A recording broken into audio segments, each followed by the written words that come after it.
Bonjour à tous, nous nous retrouvons sur la chaîne Canal Achat dans notre rubrique Automoto. Aujourd'hui pour la découverte d'une moto, c'est la Honda VFR 1200X Cross Tourer. Entendu, pour ceux qui sont habitués à notre série sur Canal Achat, vous avez remarqué qu'on a plutôt l'habitude de vous présenter des véhicules anciens, ce qui n'est pas vraiment le cas de cette moto aujourd'hui qui date de 2013. Alors on me l'a prêté, je remercie beaucoup le propriétaire, parce qu'en fait c'est une rareté.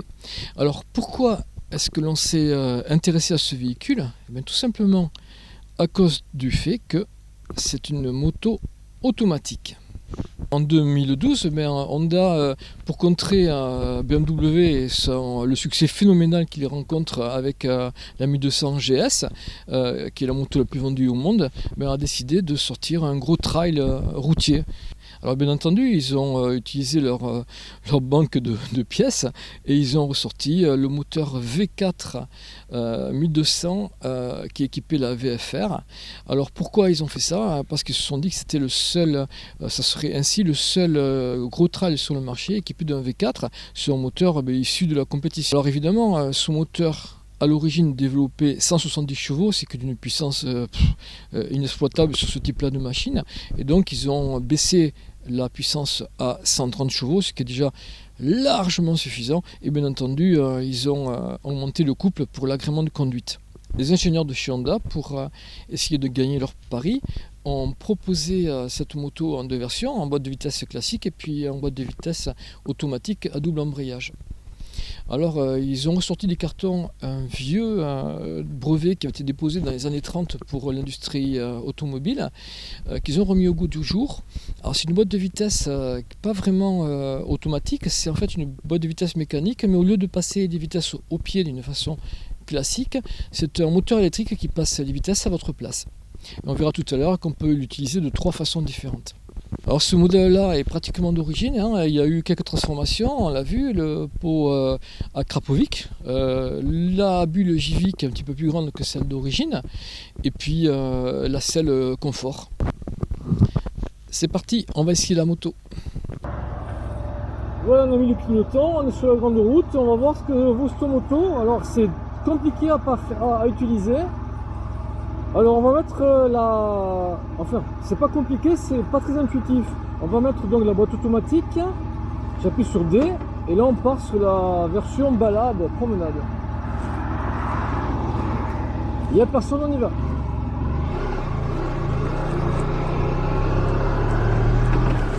Bon, les vitesses passent trop vite, là je suis à 40 à l'heure en quatrième.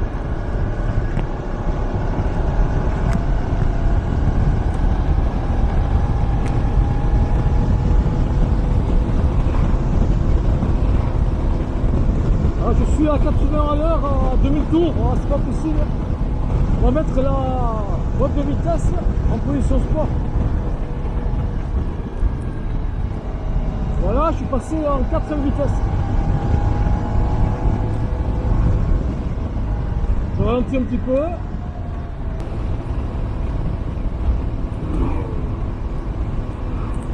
Bon, je vais faire signe de passer à lui là.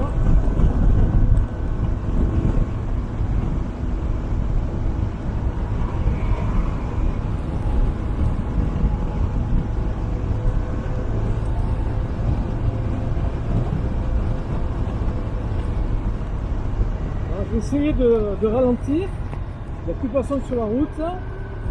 Voilà, donc les vitesses passent toutes seules. Je peux, si je veux, aussi descendre avec les palettes qui sont à ma main gauche. Je descends en première et voilà, elle est passée en première toute seule. Et je vais réaccélérer, voir ce que ça donne. Voilà, c'est un avion. On rentre sur le rond-point. Ah, c'est parfait. Je suis en seconde de ce qu'il fallait.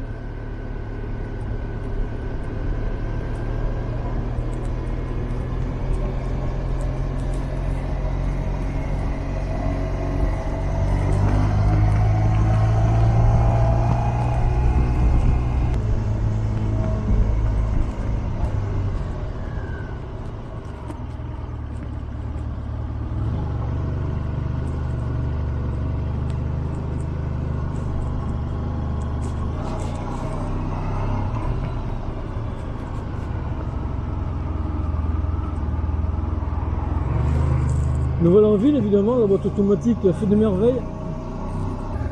Bien, nous voici sur un petit chemin de campagne. On va tester l'utilisation de la moto avec les palettes. Alors les palettes, en fait, ce sont des gâchettes que j'ai à ma main gauche. Alors, on va tenter. Donc je passe en...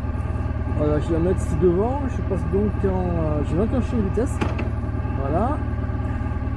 Voilà, j'ai mis la fonction donc manuelle. Et on y va, c'est parti. Voilà, donc maintenant c'est moi qui passe les vitesses. Voilà, j'enclenche la seconde, la troisième. On entend qu'il passe. Hein. Alors, je vais appuyer sur la manette moins. Hop, voilà, je vais passer la seconde. Il n'y a aucun à-coup. Et voilà, donc je suis rentré de cet essai routier avec cette Cross Tour, cette Honda Cross Tour. Bon, ouais, c'est bien dommage que ça ait été un échec commercial flagrant parce que c'est une moto vraiment géniale.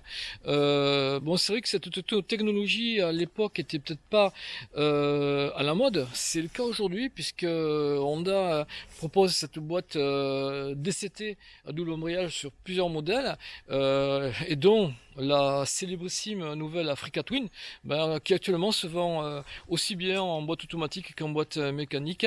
Donc peut-être que cette Cross Tour était trop en avance sur son temps, ou peut-être que la BMW avait trop de qualité.